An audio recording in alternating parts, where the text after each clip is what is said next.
Bienvenidos todos a la Facultad de Economía. Algunos de vosotros no sois estudiantes de esta casa y, por lo tanto, sed bienvenidos a esta vuestra casa, que lo es también, seáis de la Facultad de Economía o no. Queridos compañeros, compañeras, estudiantes, amigos y amigas, en primer lugar, agradecer a la cátedra IECO UNESCO y en especial a su director, a Manuel Guillem, por darnos la oportunidad de poder estar aquí hoy con vosotros en este seminario sobre economía de la felicidad. Tengo que deciros que el decano estaba muy interesado en poder estar hoy aquí, pero motivos de agenda me ha brindado a mí esa oportunidad y, por lo tanto, también para mí es un motivo de satisfacción estar hoy aquí con vosotros. Como he dicho, el seminario trata sobre la economía de la felicidad y es una de las cuestiones que más ha preocupado a los pensadores a lo largo de la historia. ¿Quién no se siente alegre, eufórico, desdichado, triste, decepcionado en algún momento, verdad? Estos son estados normales del individuo. Quizá los tristes no deberían ser tan normales, pero esto ocurre. Aristóteles ya definió la felicidad como el bien supremo del hombre.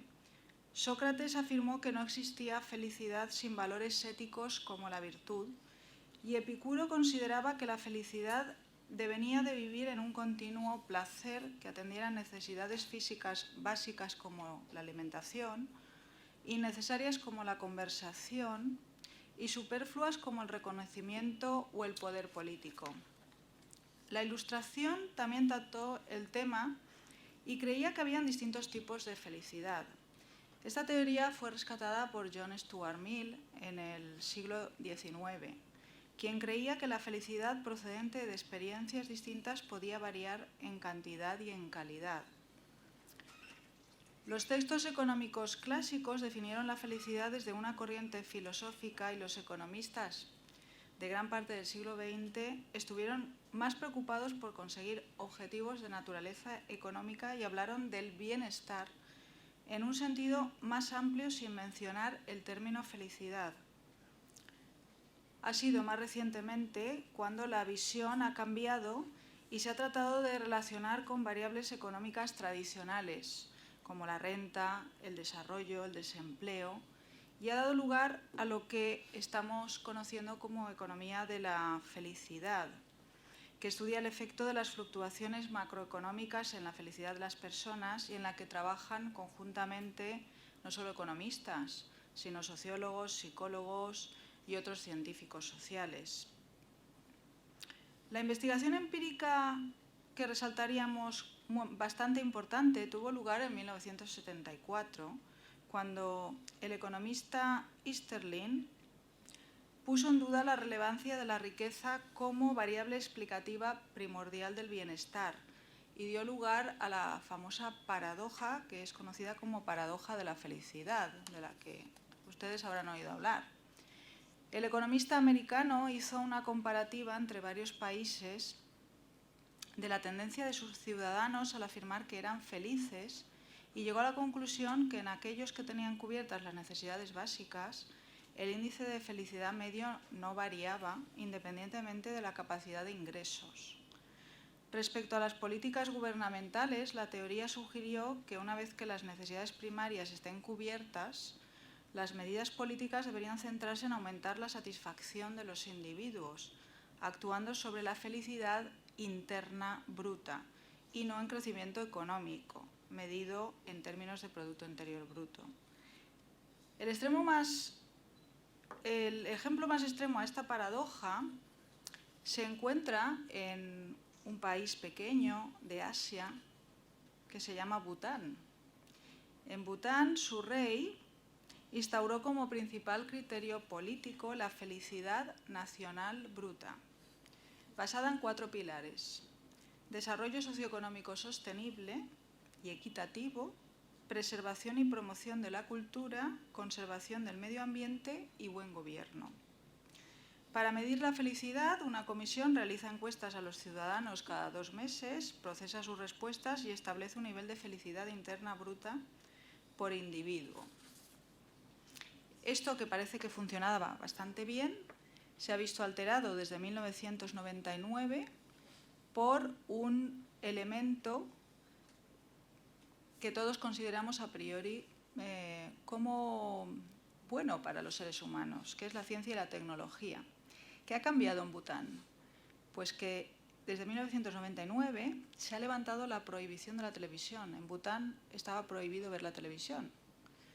Desde ese momento se han producido unos cambios sociales tan importantes en el país que se ha empezado a detectar que los niveles de felicidad no alcanzan los índices que se tenía como anteriormente a 1999. Como observamos, por lo tanto, en Bután, no ha sido el hecho de tener mayor renta lo que generaba más felicidad. Sin embargo, asistimos en las economías de mercado a un interés siempre creciente por parte de los individuos a ganar más y más dinero.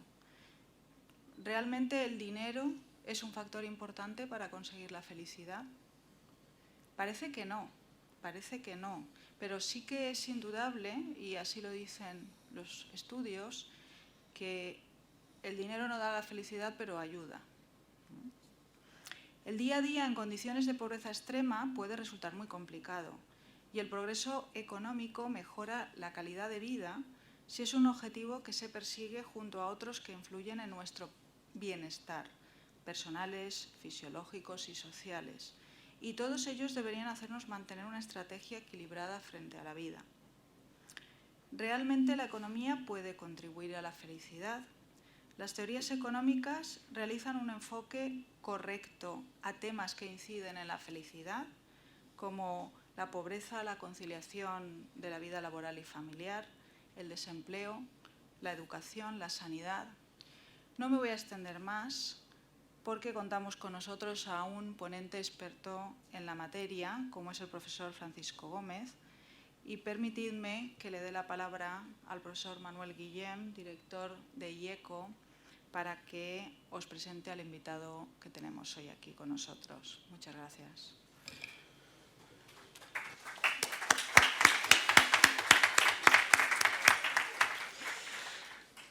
Buenas tardes, vicedecana Rosa y Francisco, Paco. Me toca hablar del invitado. Voy a hablar brevemente para dejarle todo el tiempo que podamos para que hable él.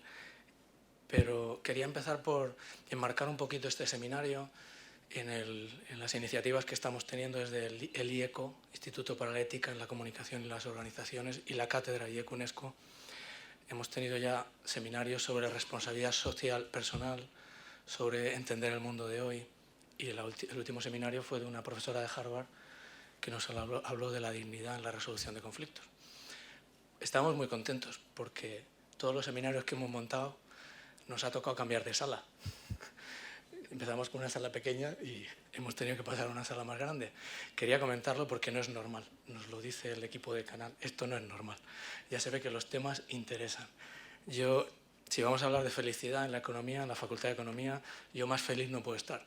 Estoy viendo a alumnos de este año delante, a alumnos del año pasado ahí, a amigos más atrás. Bueno, estoy en mi casa con la vicedecana que está apoyando a las 7:30, un jueves, este acto, y con una persona como Francisco, del que voy a hablar, Francisco Gómez, le llamo Paco porque se presentó como Paco y somos Paco y Manolo toda la vida. Francisco es profesor titular de Economía e Historia Económica en la Universidad de Sevilla, es uno de los máximos exponentes de la economía de la felicidad ahora mismo en España. Pero claro, te enteras de esto por los periódicos, porque como es tu amigo no te lo cuenta. Entonces, cuando viene a Valencia, pues te enteras que ha publicado en el Journal of Happiness Studies, en el Applied Economics Letter, en la revista Economía Laboral. Yo le conocía por su libro, La inserción laboral de los economistas, pero sobre todo le conocía porque hace 10 años, cuando nos conocimos, no viene ahora al caso el porqué, pero me invitó a Sevilla y llenó una sala como esta de estudiantes, alumnos suyos, y me llama la atención el cariño que le tenían sus alumnos. Es un profesor de economía que se preocupa por la felicidad de sus alumnos. De modo que cuando me dijo de poder hablar sobre la economía de la felicidad, pensé, no sé si va a ser muy teórico, pero ha tenido el premio una docena de veces al diploma en excelencia docente. O sea, tenemos con nosotros esta tarde a un gran profesor, yo diría un maestro, con sus estudiantes, que al terminar sus clases, me contaba hace 10 años, de macroeconomía avanzada, dedicaba 10 minutos a hablar de valores humanos, y sigue haciéndolo todavía, y que se gana a sus alumnos con los chistes, no sé si va a contar alguno, tiene cara de muy serio, pero son espectaculares. Bueno, Paco es sobre todo una bellísima persona, un gran amigo y alguien al que siempre da gusto escuchar. Muchísimas gracias por haber venido, Paco. Bueno, pues muchas gracias Manolo y Rosa por esta generosa presentación. Y lo primero que tenéis que hacer como alumnos de economía, empresa o de otras ramas es deflactar sus palabras, porque son amigos y cuando se habla de un amigo pues se tiende a inflar un poco el currículum. Quería agradeceros también a vosotros el que estéis aquí ahora mismo, porque estamos hablando de un jueves por la tarde, ya casi las 8 de la tarde. Se avecina un puente, un macropuente, el más largo del año me parece, y estamos cerca. Y os agradezco vuestra asistencia aquí. Aquí veis abajo de la primera presentación tenéis mi correo electrónico, fgomez@us.es. Si a alguien le interesa esta presentación, pues me la puede pedir simplemente mandándome un correo y yo le mando el PowerPoint. También he escrito un libro, he pasado por ahí una fotocopia THG, se llama el libro. Ahí también viene mi correo. El libro se llama THG, que significa trabajo, humildad, generosidad. Es el modelo que yo he extendido entre mis alumnos en estos 23 años de docencia. Empecé con 23, tengo 46, por lo tanto llevo la mitad de mi vida de profesor universitario. He tenido mucha suerte en la vida. Este libro lo tardé yo en escribir 10 años y son 39 páginas. Diréis, 3,9 páginas por año, un poco torpe, ¿no?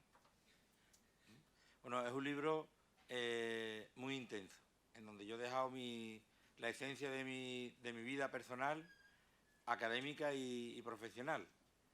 Y en este sentido le he puesto todo el cariño del mundo en el mismo, y si alguien está interesado, pues me pone un correo y yo se lo mando. Economía de la felicidad. Ahora. Es que veo que el micrófono se mueve para allá, para acá. No sé si...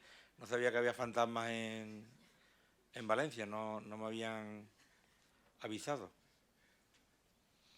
Economía de la felicidad. Como ha dicho Rosa, hay una pregunta en el ambiente que todos nos hemos hecho, que hemos escuchado muchas veces, lo hemos escuchado incluso en los horóscopos, si el dinero da la felicidad o no. A esto responde de forma un poco cínica Woody Allen diciendo que las personas que dicen que el dinero no da la felicidad es que no conocen las tiendas adecuadas. Yo también diría que las personas que son infelices es que no conocen las rutas adecuadas hacia la felicidad.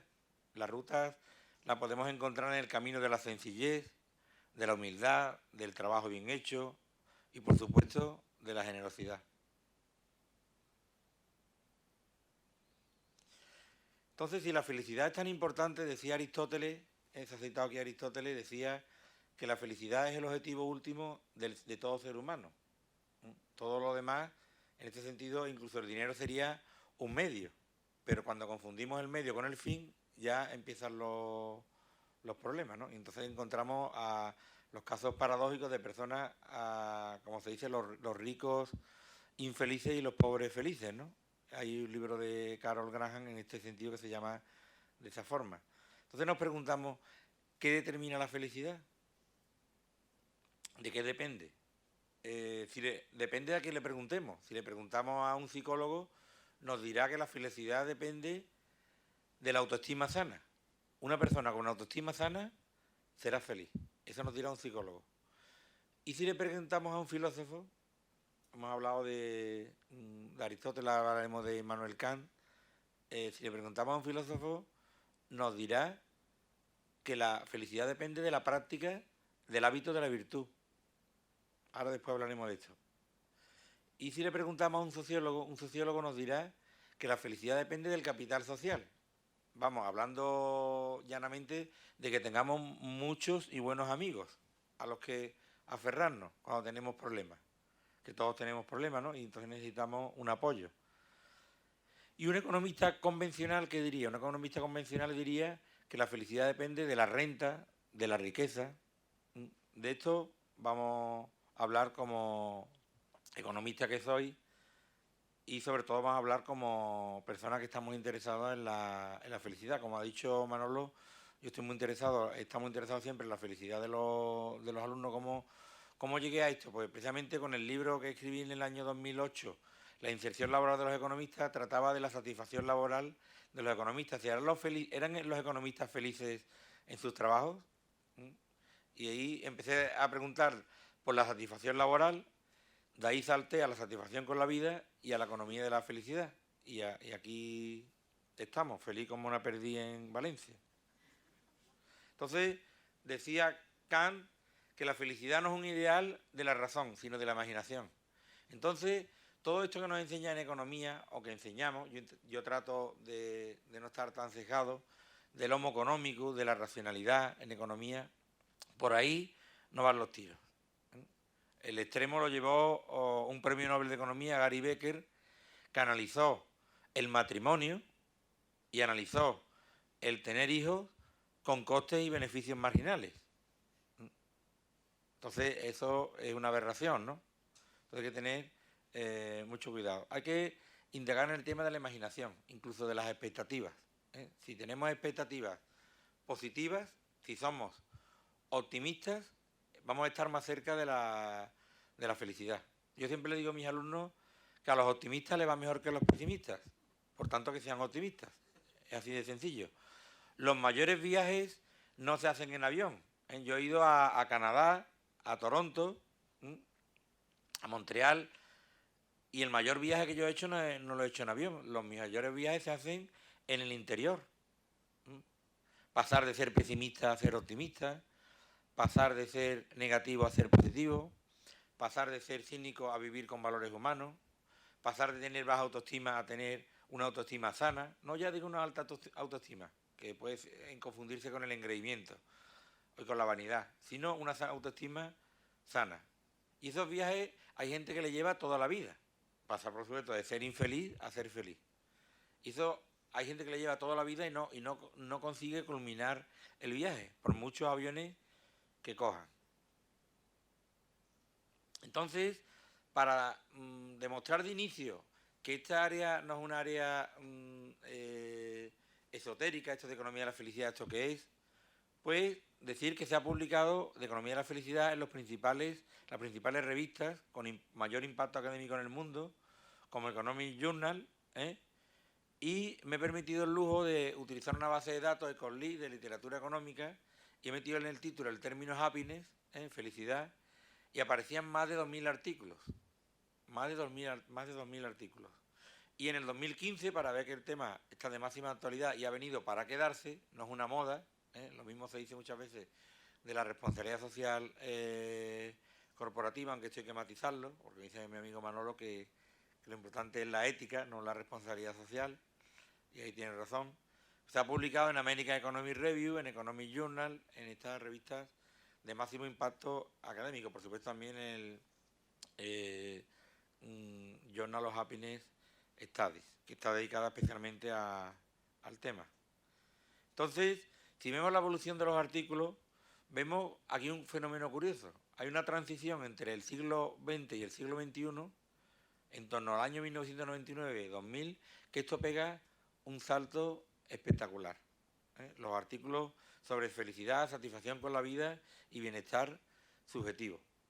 coincide en el tiempo con el salto a la palestra de lo que se llama psicología positiva, encabezada por Martin Seligman, también en esta época, a partir del 98 aproximadamente, y que nos dice una cosa muy curiosa, ¿no? que también le llama mucho la atención a los alumnos. La felicidad consiste en estar en un estado de flujo, fluir con el entorno, o sea, estar trabajando y no mirar la hora. De hecho, yo me voy a ir creciendo con la conferencia, me voy a ir metiendo en la conferencia, me voy a ir emocionando y tendrán que venir los bedeles a echarnos. Porque llegará a las 11 de la noche, ustedes con las maletas hechas para irse de puente, y este profesor, que al principio nos parecía interesante, ya nos está cargando un montón.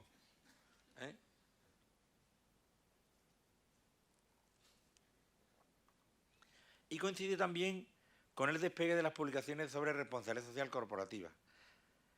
¿Qué relación hay entre responsabilidad social corporativa y felicidad? Por supuesto, con la psicología positiva, toda, ¿no? Pero con la responsabilidad social corporativa y la felicidad, sobre todo la responsabilidad social interna, que después hablaremos de esto de la satisfacción laboral. Cuando una empresa cuida a sus empleados, los tiene felices, son productivos. Por esta es la vía que hay que fomentar la responsabilidad social interna. Pero de esto hablaré más tarde. Entonces hablaba Rosa de la paradoja de Stirling, que en el 74 redescubrió la economía de la felicidad, porque ya había habido economistas o filósofos como Bentham en el siglo XVIII o en el siglo XIX, en la segunda mitad del siglo XIX, Gibbons y Edgeworth, que habían abrazado esto de la economía de la felicidad. Después se abandonó. 70 años, 7 décadas, todas las primeras décadas del siglo XX, a partir de Pareto, se expulsó a la psicología de la economía, se expulsó a los juicios introspectivos, se expulsó a la felicidad. Y se redescubrió con Easterling. ¿Por qué? Porque se dio cuenta que no era tan evidente la relación entre renta y felicidad. Mucha gente dice, ¿el dinero da felicidad? Claro que sí. O te dice, no, pero ayuda. O, no sé, yo le cuento a mis alumnos que yo no quiero que me toque la lotería. Lo peor que te puede pasar en la vida es que te toque la lotería. La bonoloto, la quiniela, eso es lo peor que te puede pasar. Es un drama auténtico. Convertirse en rico de la noche a la mañana, eso tiene que ser horroroso. Te pueden pasar dos cosas. Que te secuestren un hijo, o lo que es peor, que te mande un WhatsApp Isabel Preisler y te diga, tú eres el siguiente, y lo sabes.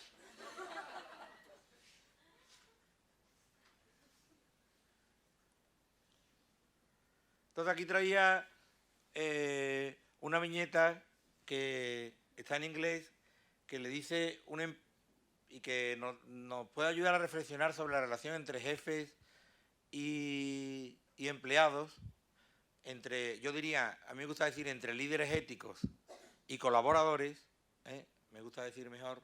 Entonces viene a decir que si el dinero no da la felicidad, en lugar de un aumento de sueldo, te voy a dar un bote de Prozac, un antidepresivo, ¿no? Entonces, hay una encuesta que acaba de salir de ADECO que dice que 6 de cada 10 trabajadores españoles estarían dispuestos a bajarse el salario por aumentar su felicidad en el trabajo. ¿Cómo se aumenta la felicidad en el trabajo? Lo decía Rosa, con conciliación de la vida laboral y familiar, con formación continua en el puesto de trabajo, con un buen clima laboral, teniendo como jefe un líder ético y no un jefecillo, porque jefes hay muchos, pero líderes hay pocos, lamentablemente. Y esto tiene que cambiar. A lo largo del siglo XXI esto tiene que cambiar.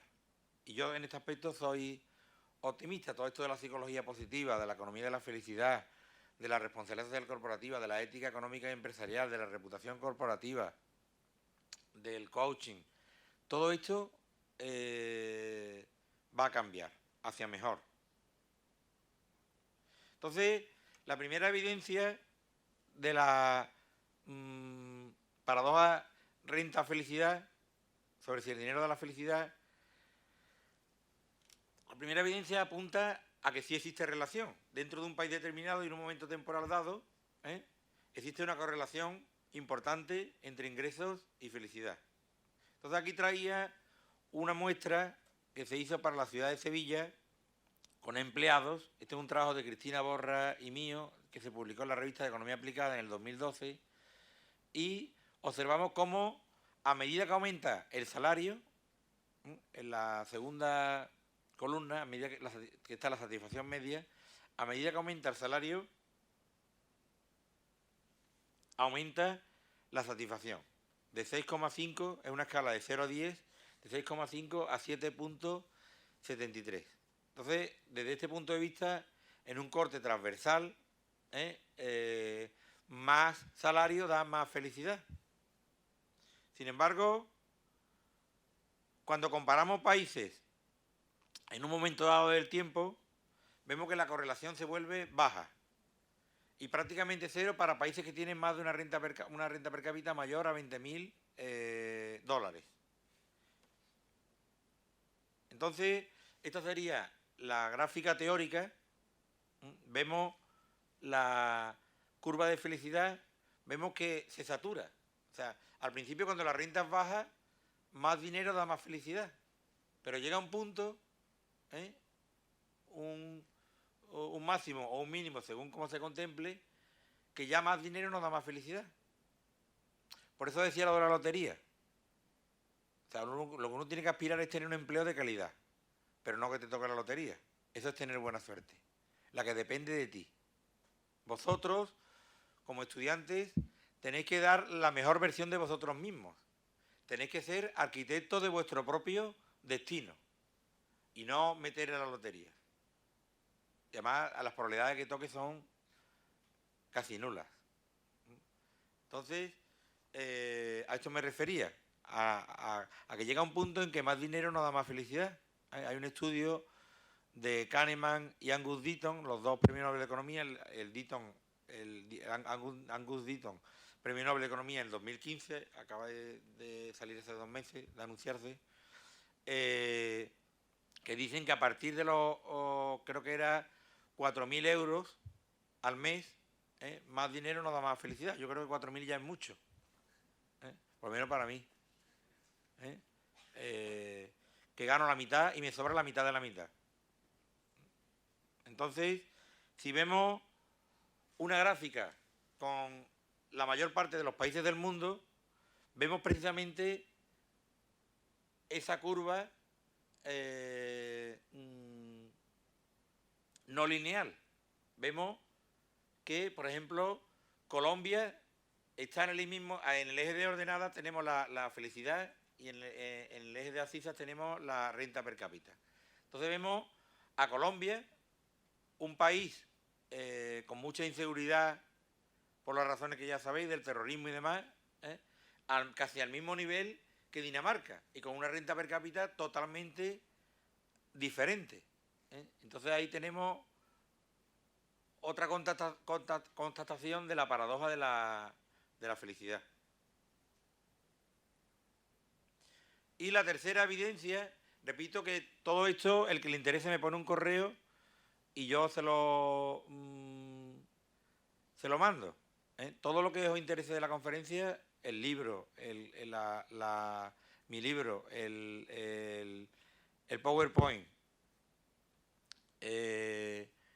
un consejo de cómo teñirse el pelo, todo está disponible. La corbata, todo está. Soy no un hombre público, soy un bien público. Me he convertido en un bien público. Estoy disponible no para todo, pero sí para todos. Entonces, en el tiempo se observa que la felicidad es estable a pesar de que la renta per cápita ha aumentado. Lo vemos claramente en Estados Unidos, que es el paradigma del capitalismo. Vemos la línea azul, la felicidad, estable, del 72 al 2008, cuando empieza la crisis. Y la renta per cápita no ha parado, en términos reales no ha parado de subir. Entonces aquí está otra vez la paradoja. ¿Cómo se ha explicado la paradoja? Podemos encontrar hasta 3 explicaciones. Primero, la hipótesis de la renta relativa. Es decir, nos interesa no solamente nuestra renta, sino también la renta del vecino. Ay, amigo. Entonces, si el vecino... Yo me he comprado un coche mejor, porque tengo más renta, pero mi vecino tiene un coche todavía mejor que el mío, entonces estoy infeliz. Mal vamos. La envidia no es el camino para la felicidad. Eso tiene que quedar claro en la vida y en este seminario, por supuesto. La adaptación. Nos adaptamos a la renta conseguida. Por eso decía lo de la lotería. Hubo en mi pueblo, yo soy de un pueblo pequeño de Sevilla, se llama Las Cabezas de San Juan, está un pueblo que está entre Sevilla y Cádiz, por eso hablo con la Z. Llevo 23 años en Sevilla, bueno, 28 años en Sevilla, pero me dice mi mujer que no, y cuando voy al pueblo todavía hablo más cerrado todavía. Y hubo un señor que le tocó muchos millones, no me acuerdo cuántos, mucho dinero en la lotería. Y al año estaba peor. ¿Por qué? Porque todos los primos segundos se acordaban de él. Primo, te doy mi número de cuenta corriente, ¿para qué? Para que me haga el ingreso. ¿Qué ingreso? Lo que me corresponde. Hizo malas inversiones. Era un trabajador sencillo y se convirtió en rico.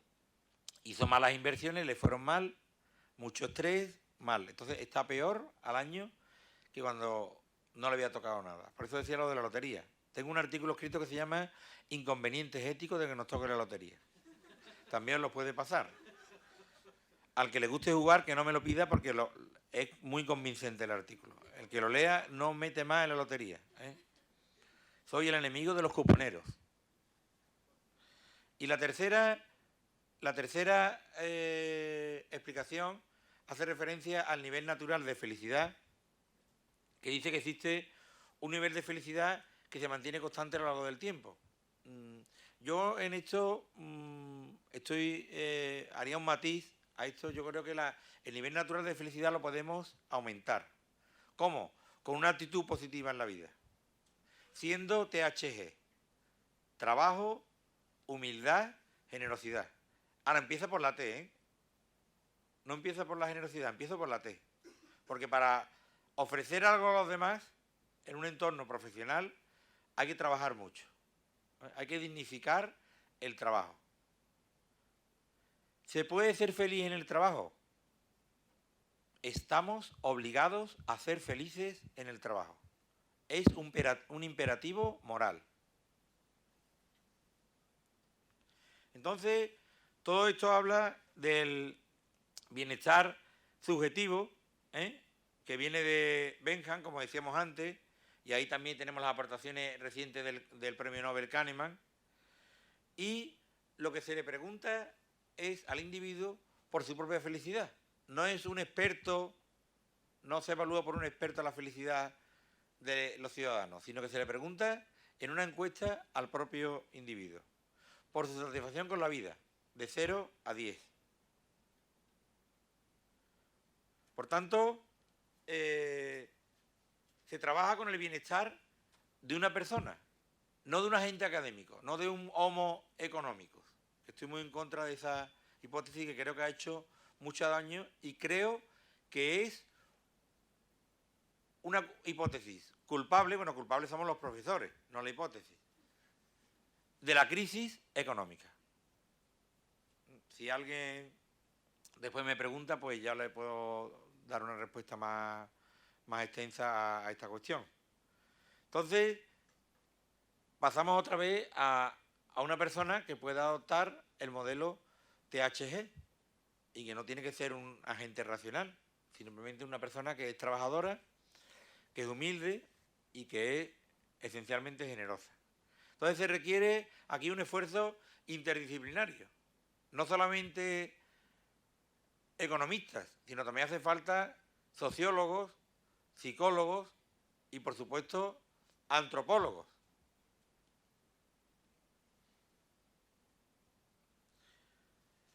Entonces, estaba yo, esta foto tan bonita, estaba yo terminando las vacaciones de verano y me dijo mi hijo, que tiene 8 años, se llama Valentín, me dijo mi hijo: papá, dime algo que se puede sentir pero no se puede medir. Esas son las preguntas que me hace mi hijo. Y yo, no sé, y Valentín no, me coge un poco despistado, que llevo aquí un mes en la playa y estoy un poco bajo de neuronas. Papá, la felicidad. Ah, la felicidad. Lo que no sabe mi hijo es que se puede medir. Pero no lo saben muchos economistas actuales, muchos economistas ortodoxos, neoliberales, neoclásicos, convencionales. Y es muy fácil de medir. En una encuesta yo pregunto, ¿qué feliz es usted con su vida en general? ¿O cuál es su grado de felicidad con su vida en general? ¿O cuál es su grado de satisfacción con la vida en general?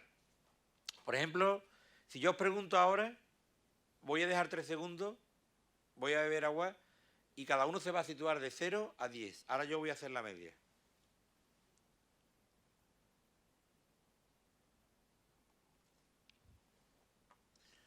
7. La media es 7.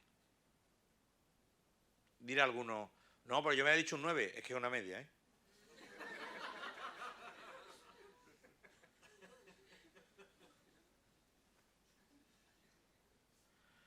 Entonces, en Andalucía hicimos un trabajo fin de máster con Gloria Jiménez, mi alumna, del máster de Consultoría Económica y Análisis Aplicado, y a partir de una encuesta del 2009, fijaros, estamos hablando de una comunidad autónoma donde el paro ha llegado al 35%, el paro EPA, 35%. Y sin embargo la satisfacción con la vida era el 7,32. Entonces, hicimos una pregunta retórica en el paper que se llamaba ¿se puede ser feliz a pesar del paro masivo? Pues por lo visto sí. Y con una encuesta del INE del 2013, más reciente, ahí tenemos todas las comunidades autónomas. Por supuesto, os tengo que felicitar porque la Comunidad Valenciana está por encima de la media, un poco por encima de la media es 6,9. Ahí Andalucía ya había bajado un poco, menos que los efectos de la gran recesión, que el paro había aumentado en 4 años había aumentado del 12% al 35%, 23 puntos. Cuando, por ejemplo, en el País Vasco es el 15%, 20 puntos menos. Entonces, esto fue una encuesta, un módulo de bienestar subjetivo que se elabora siguiendo las directrices de Eurostat. Entonces, para los 28 países de la Unión Europea, esta encuesta se repitió en el 2013. Y ahora estamos haciendo un trabajo con otra alumna, un trabajo fin de máster, relacionando el sistema tributario con la felicidad en la Unión Europea. Ustedes dirán lo mismo que yo cuando me propuso el trabajo la alumna. ¿Impuestos y felicidad?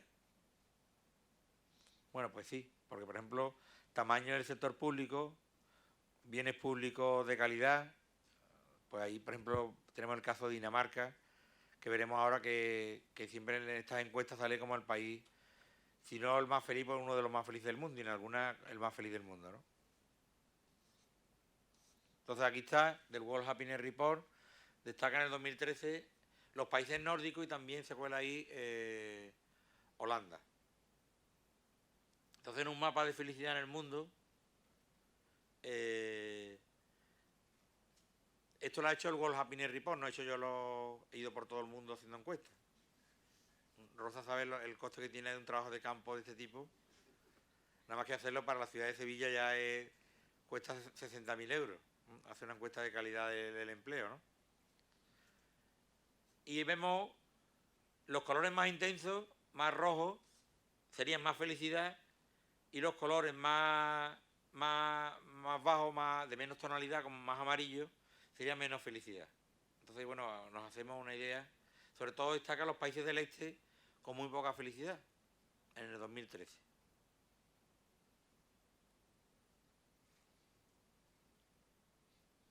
Ahí vemos en el World Happiness Report, Dinamarca aparece la primera y España, esto que nos gustan las clasificaciones a los economistas, la número 38. Para ir terminando, y no cansarles mucho, quería hacer una reflexión sobre la satisfacción laboral, que fue lo que me llevó a mí en primer lugar a trabajar en estos temas, y creo que a todos vosotros como trabajadores o como personas que tienen un pie en el mercado laboral, pues os interesa mucho esto de la satisfacción laboral. ¿Somos felices en nuestro trabajo? ¿Cómo se mide? Se mide igual que la satisfacción con la vida. De 0 a 10, ¿cuál es tu grado de satisfacción laboral con tu trabajo en general? Teniendo en cuenta todos los factores. Después la encuesta recoge ítems de conciliación de la vida laboral y familiar, de formación continua, de salario, etcétera, ¿no? Entonces, yo estoy convencido de que un trabajador satisfecho a través de la cadena de valor es igual a un cliente satisfecho. Y esto muchos empresarios o no lo saben o no lo quieren saber. Cuando no apuestan por la calidad del empleo, están apostando por lo contrario, por la baja productividad, por aparentar el trabajo, estando por ejemplo hasta las 10 de la noche en el trabajo pero no siendo productivo. Se puede estar hasta las 5 de la tarde y ser más productivo que estando hasta las 10 de la noche. Y así se concilia la vida laboral y familiar, porque se da el caso de un señor que se levantaba por las mañanas y los niños estaban dormidos. Y llegaba por la noche y los niños estaban dormidos. Le preguntó a su mujer, Soledad, he hecho un chiste, Soledad, Soledad, ¿los niños siempre están dormidos? Eso es muy triste. No es un chiste, eso es muy triste. Entonces el tema de la conciliación de la vida laboral y familiar es fundamental. Dice que todo cuando uno tiene hijos, eso es fundamental. Y existe, como decía antes, el salario emocional. Es decir, estamos dispuestos a que nos bajen el salario por mayor conciliación de la vida laboral y familiar, por mayor formación en el puesto de trabajo, porque nuestro jefe sea un líder ético, que nos arrastre, que lo sigamos voluntariamente, y no porque sea el jefe, sino porque nos adherimos voluntariamente a sus valores, a su misión, a su visión, a sus valores.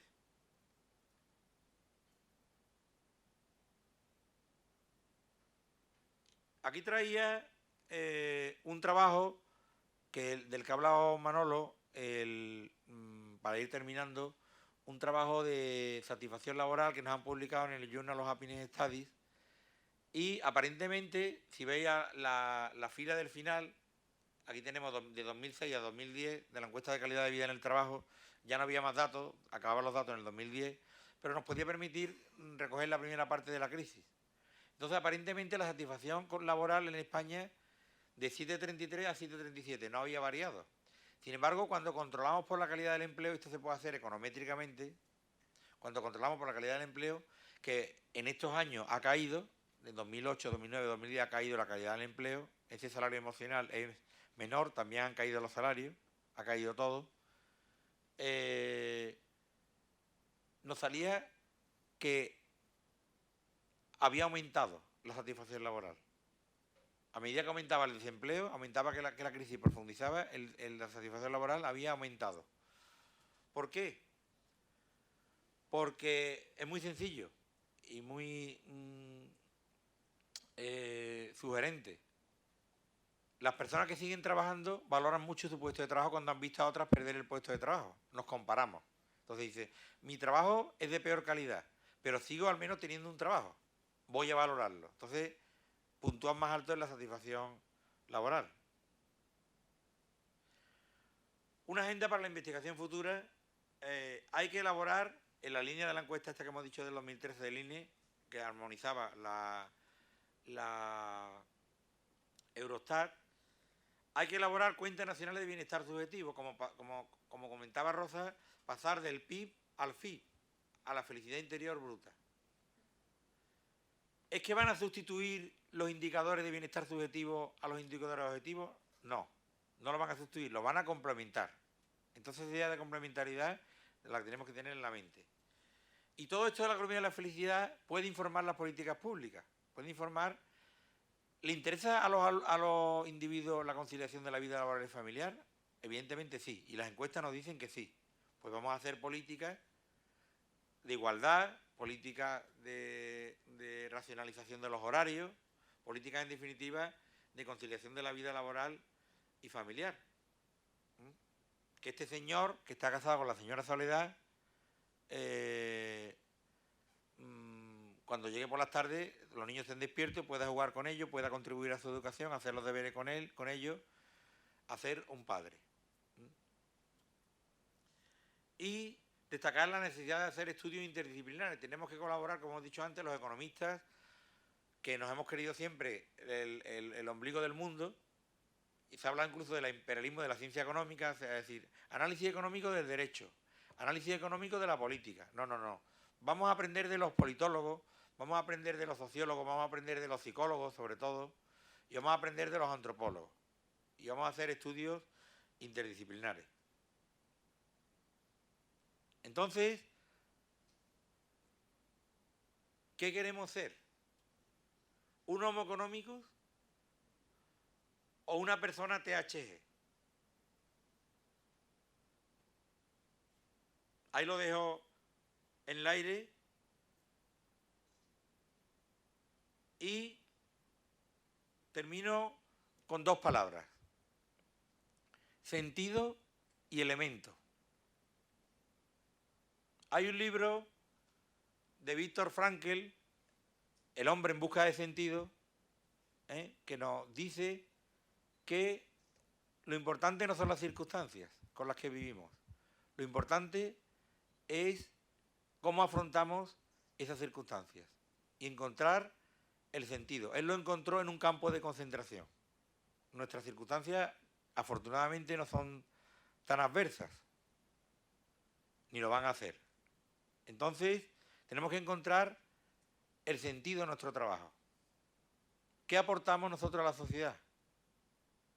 Yo, con que solo un alumno de los que están aquí presentes me ponga un correo, ya habré encontrado sentido a venir aquí a Valencia a dictar esta conferencia.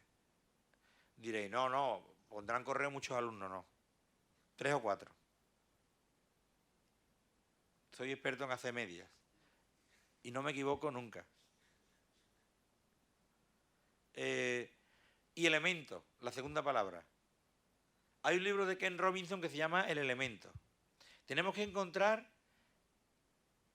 en qué somos buenos. En qué somos realmente buenos. ¿Qué nos hace realmente felices? ¿Me hace a mí feliz la investigación económica? Me gusta, pero no me hace plenamente feliz. ¿Me hace plenamente feliz dar una clase? Me gusta mucho, más que la investigación, pero no me hace plenamente feliz. Me hace plenamente feliz el poner un granito de arena en el camino que lleva hacia la felicidad a mis alumnos. Por tanto, no olvidarse nunca de que vuestra felicidad es vuestra. Nada ni nadie os la puede arrebatar. Muchas gracias.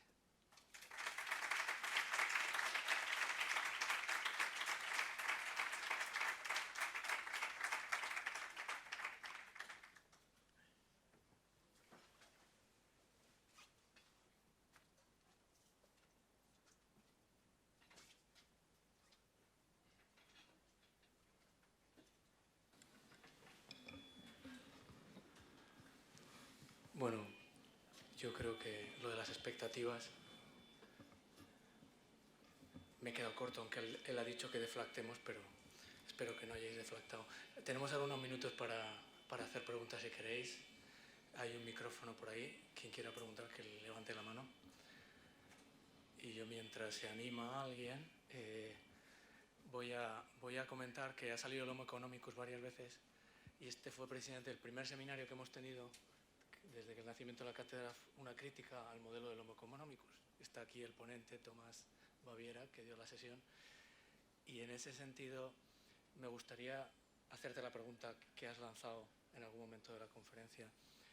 ¿Cuál es el problema del Homo economicus? ¿Qué estamos enseñando a los profesores? ¿Por qué tenemos la culpa de la crisis?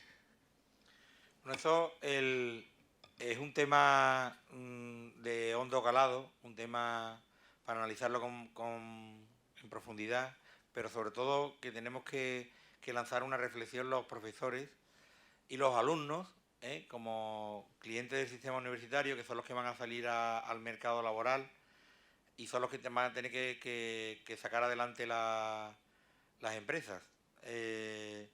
Si estamos machacando a los alumnos todo el día hay que ser racionales, hay que minimizar costes, hay que maximizar la utilidad, hay que...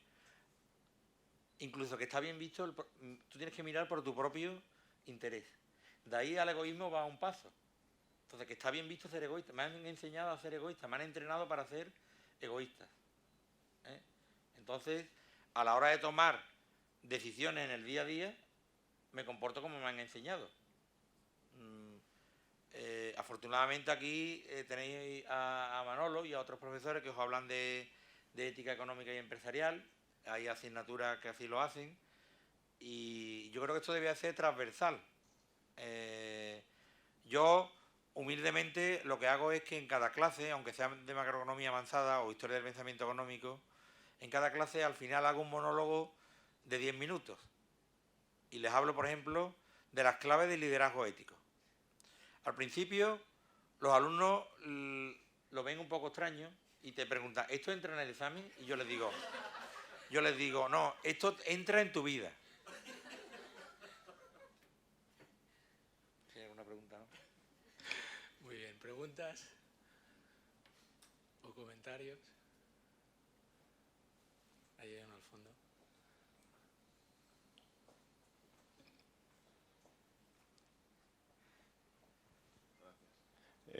Hola, buenas tardes. Yo quería preguntarle, las 3 letras que decía usted, mencionaba de trabajo, humildad y generosidad. Yo, lo que he leído, las personas, digamos, que más satisfacción plena han tenido en su vida, han sido las que más han dado su vida a los demás. Entonces yo quería preguntarle por qué coloca usted esa generosidad en tercer lugar y no en primero. Gracias. Muy bien, es una buena pregunta. Está estratégicamente colocadas las letras, yo creo que son 3 valores humanos que todo el mundo acepta, el trabajo, la humildad, la generosidad, pero desafortunadamente muchas personas, muchos jefes y muchos empleados, yo he conocido algunos, incluso en la universidad, que no son ni T, ni H, ni G. De hecho, se me inspiró el modelo por oposición. Cuando yo veía que había gente que no era ni T, ni H, ni G, digo, algo está fallando. Entonces hay que hablarle a los alumnos de un modelo que les recuerde lo que todos llevamos dentro, porque la T, la H y la G está dentro de vosotros. Yo solo vengo a recordarlo. Entonces, como decía antes, en un contexto laboral o en un contexto de liderazgo ético, un jefe, por ejemplo, que fuera muy generoso, pero que no trabaje, que no comunique claramente cuáles son los objetivos de la empresa, o un jefe de contabilidad que no sepa de contabilidad, porque sea el hijo del jefe anterior, o esté enchufado, lo que sea, pues tiene poco que aportar, incluso tiene poco espacio para ser generoso. Entonces, en ese sentido, ponía primero la T. Y la H, ¿por qué la pongo en minúscula? Porque una persona que sea excelente en el trabajo y muy generosa, sea muy buena persona, tiene el riesgo de creérselo. De decir, se me va la cabeza a las nubes. Y dice, bueno, la cabeza a las nubes, pero por otro lado hay que ser pragmático, tener los pies en el suelo, y yo solo mido 1,71 m, aquí está fallando algo, ¿no? Entonces, yo te invito, no sé cómo te llamas, yo te invito a que me pidas el libro por correo electrónico, son solo 39 páginas, se lee muy rápido, aunque yo he tardado en escribirlo 10 años, ya sabes que soy muy lento, y así te puedo responder mejor a esa pregunta. Muchas gracias por hacerla.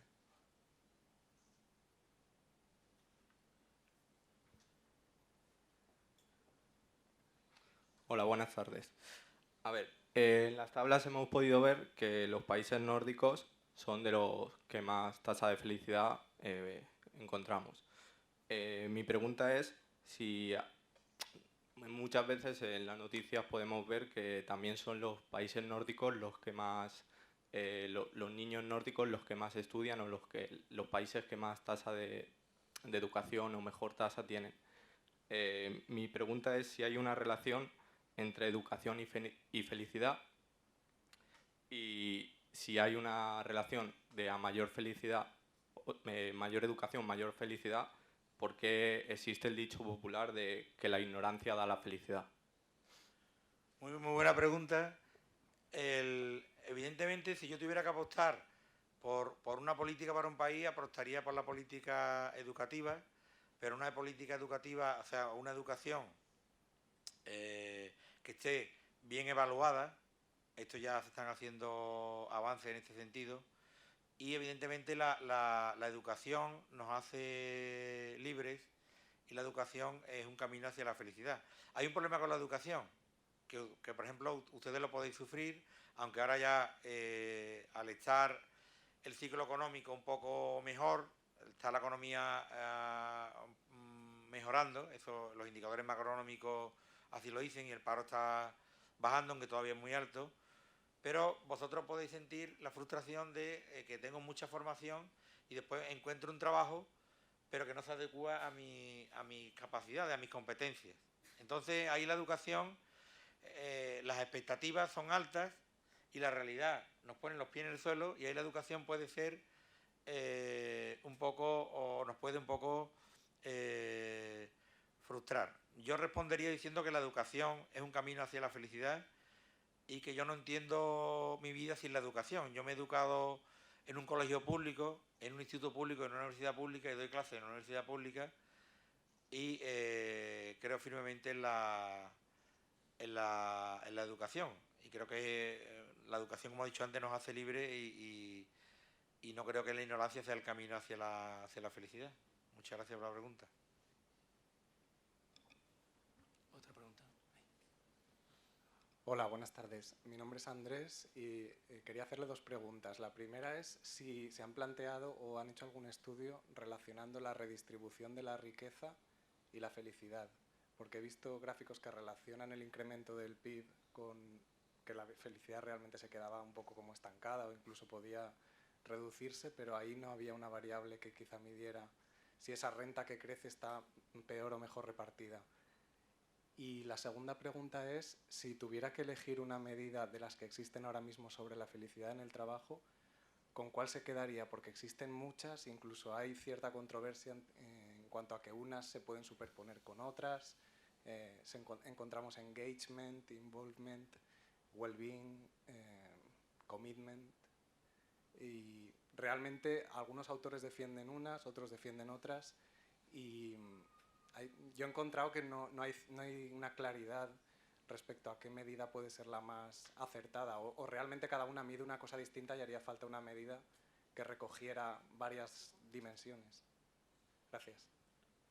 Muy bien, con respecto a la primera pregunta efectivamente hay estudios, hay una profesora del Consejo Superior de Investigaciones Científicas en Barcelona, Ada Ferrer y Carbonell, que ha trabajado estos temas con Xavi Ramos, y han llegado a la conclusión de que más desigualdad genera menos felicidad. O sea que evidentemente tú has apuntado, yo he tratado el tema así a bote pronto con respecto a la relación entre renta y felicidad, pero evidentemente también hay que indagar en la distribución de la renta, ¿no? Ahora el economista de moda, Piketty, en el libro El Capital en el siglo XXI, nos habla mucho de este tema, de la distribución de la renta, y es un tema central, sobre todo teniendo en cuenta que con la crisis ha empeorado la distribución de la renta. Ha habido mucha gente que es rica, que está por encima de la clase media, que la crisis le ha venido hasta bien, porque han comprado a precio de saldo, cuando tenían liquidez. Y gente de clase media que se ha quedado parada y no ha podido pagar la hipoteca, y ahí han venido los desahucios, y no hay nada peor para la felicidad que te quiten tu propia casa, ¿no? Eso con respecto a la primera pregunta. Y con respecto a la segunda pregunta, yo me voy a salir por la tangente y te digo que yo incidiría en el liderazgo ético, porque el liderazgo ético lleva a los demás. O sea, si tenemos líderes éticos en nuestras empresas, van a hacer que sus trabajadores estén satisfechos laboralmente, van a nutrirlos con un salario emocional, y no es cuestión de inversión, no es cuestión de subir el salario, es cuestión de reflexión. Tengo yo que tener los trabajadores como Navengoa, que ahora están en los medios de comunicación. No me importa que me estén grabando, yo soy libre. Llevo luchando por mi libertad 46 años, ya digo lo que creo conveniente, con respeto, pero lo que creo conveniente. Abengoa es un caso de organización éticamente enferma. Esa expresión le gusta mucho a mi amigo Manolo. Organización éticamente enferma. ¿Por qué? Porque no ha cuidado a sus trabajadores. Lo digo yo, que es una multinacional de capital sevillano y tengo 20 alumnos que están trabajando en Abengoa. Pues todos los problemas vienen. Ahora se habla del problema de la deuda, que ha muerto de éxito por expandirse por todos los países del mundo, que es una empresa sistémica, que si cae van a caer muchas pymes, va a destruirse 26.000 puestos de trabajo. Pues todo el origen del problema de Abengoa viene por no tratar bien a los trabajadores. Hasta las 10 de la noche, trabajando. ¿Así se puede vivir? No. Y trabajando los sábados, y ya el domingo no sé si los dejaban ir a misa o... Ya ahí no me he enterado, ¿no? Esto es un poco lo que tenía que decir. ¿Más preguntas?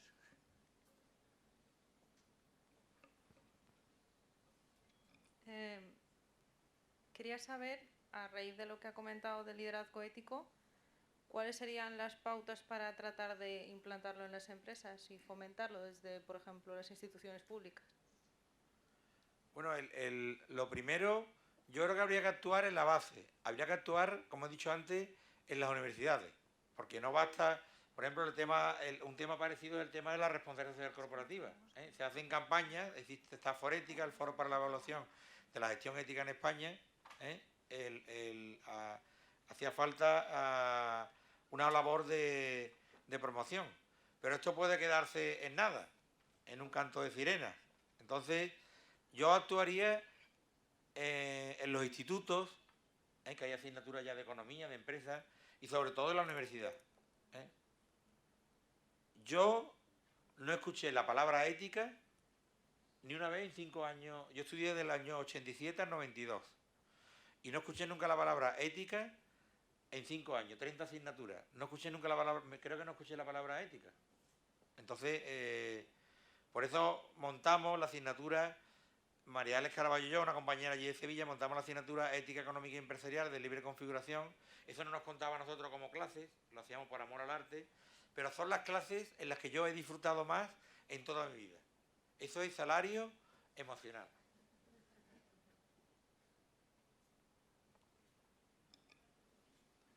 ¿Una pregunta más? Ahí hay otra.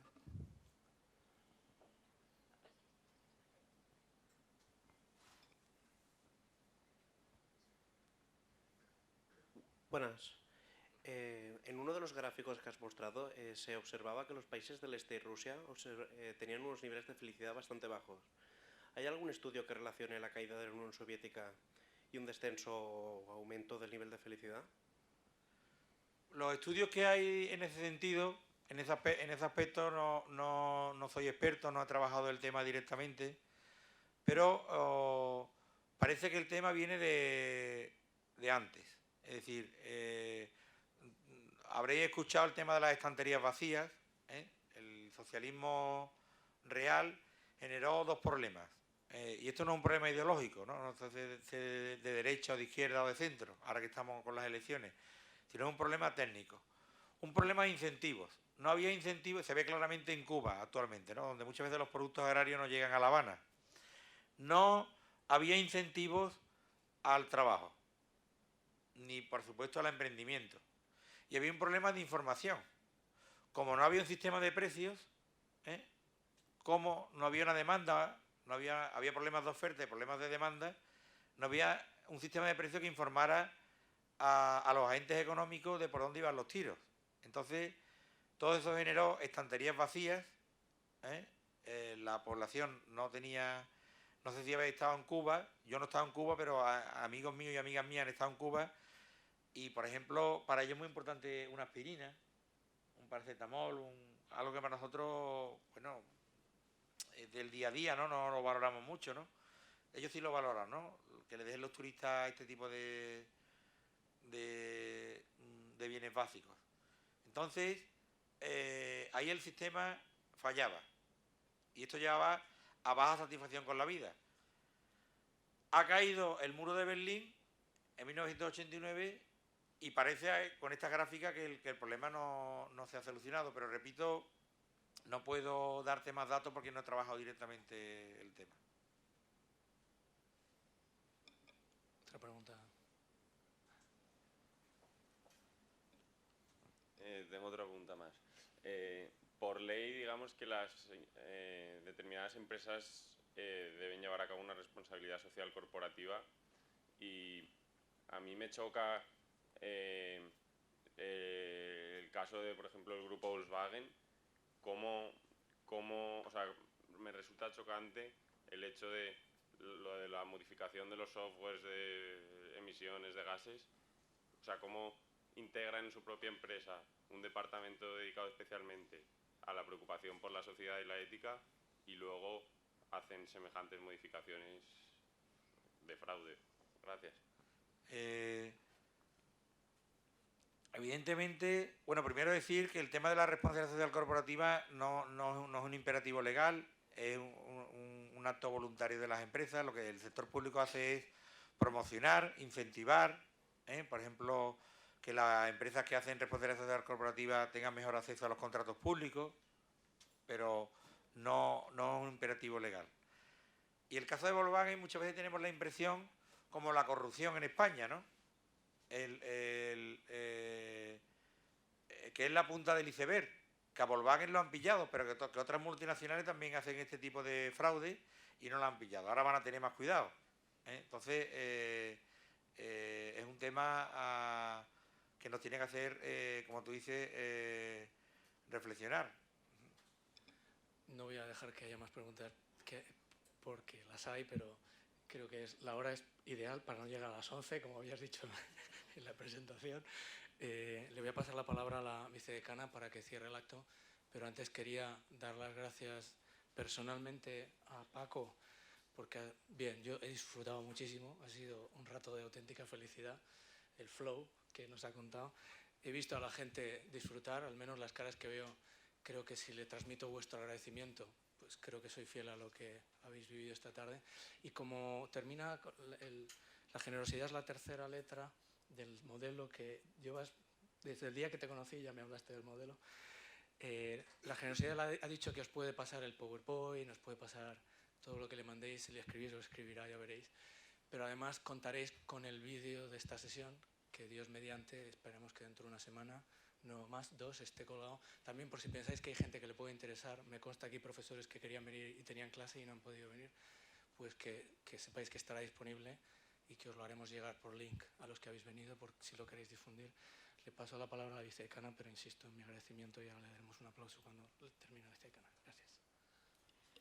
Gracias, Manolo.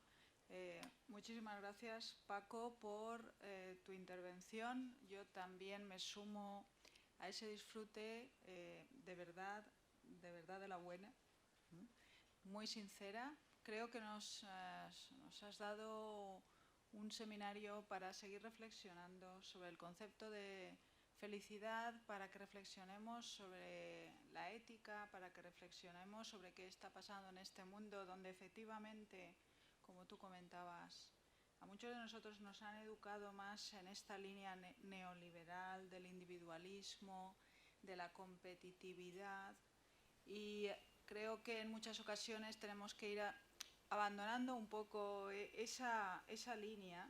No es que sea malo que uno piense en sí mismo, porque uno tiene que pensar en sí mismo, pero también tiene que pensar en la sociedad en la que vive, desde su núcleo familiar hasta la sociedad en términos más amplios, y aprender todos a ser más generosos.